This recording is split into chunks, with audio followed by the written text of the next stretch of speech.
અમદાવાદના રાણીપ વિસ્તારમાં અજય સાલ્વી હત્યા કેસમાં પોલીસને મોટી સફળતા મળી છે। હત્યામાં ઉપયોગમાં લેવાયેલા પિકઅપ વાહનને પોલીસે કબજે કર્યું છે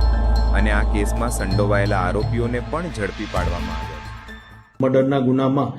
ફરિયાદી શ્રી ભરત લક્ષ્મણભાઈ સાલ્વીના સગા રણછોડભાઈ ઉર્ફે અજય રાજુભાઈ સાલ્વી નાઓને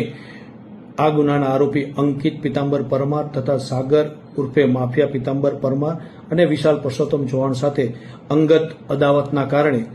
ત્રણેય આરોપીએ અન્ય 7 થી 8 આરોપી સાથે મળી અને આજરોજ વહેલી સવારમાં સુભાષબીર સર્કલ ખાતે RJ સત્યજી જે 3975 નંબરના મહિન્દ્રા પિકઅપ ડાલાની અંદર અન્ય 7 થી 8 આરોપી સાથે આવી તલવાર ધારિયા છરી જેવા હથિયારોની સાથે ઉપરોક્ત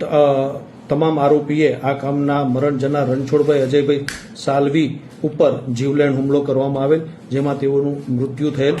ઉપરોક્ત બનાવની ગંભીરતાને સમજી મહેરબાન પોલીસ કમિશનર શ્રી તેમજ અન્ય ઉપલી અધિકારી શ્રી દ્વારા તાત્કાલિક અસરથી ગુનાના આરોપીને શોધી કાઢવા સારું અલગ અલગ 4 થી 5 ટીમો બનાવવામાં આવેલ, જે તમામ ટીમોને CCTV કેમેરા તેમજ નજર જોનાર સાક્ષીઓની પૂછપરછ અને મળી આવેલ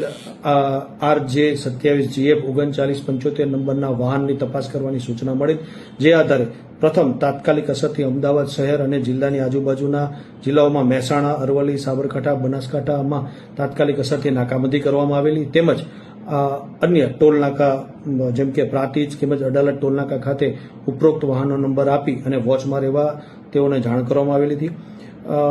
ત્યારબાદ મળેલ માહિતી અને ટેકનિકલ ઇન્ફોર્મેશનના આધારે જે વાહન ગુનામાં વપરાયેલું તે વાહન ઉદયપુરમાં પાયલ મારવાડી ના નામે નોંધાયેલું હતું, જેમાં ઊંડાણપૂર્વક તપાસ કરતા ઉપરોક્ત વાહન હાલમાં રાજેશભાઈ ભોઈ નામનો વ્યક્તિ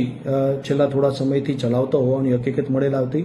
જે મળેલ હકીકતના આધારે તપાસ કરતા અને બાતમીદારો તરફથી મળેલ માહિતી અને અલગ અલગ ટીમો દ્વારા જે માહિતીઓ મળેલ હતી તેને એકત્રિત કરી અને સંકલન કરી અને ટેકનિકલ સર્વેલન્સના આધારે તપાસ કરતા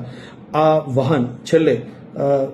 છત્રાલ GIDC ની અંદર જોવામાં આવેલ હતું, જે આધારે રાણી પોલીસ સ્ટેશન તેમજ DCP ઝોન 2 ના LCB સ્ટાફ તેમજ અન્ય પોલીસ અને સર્વેલન્સના માણસોએ સાથે મળી અને ઉપરોક્ત જગ્યાએ છાપો મારતા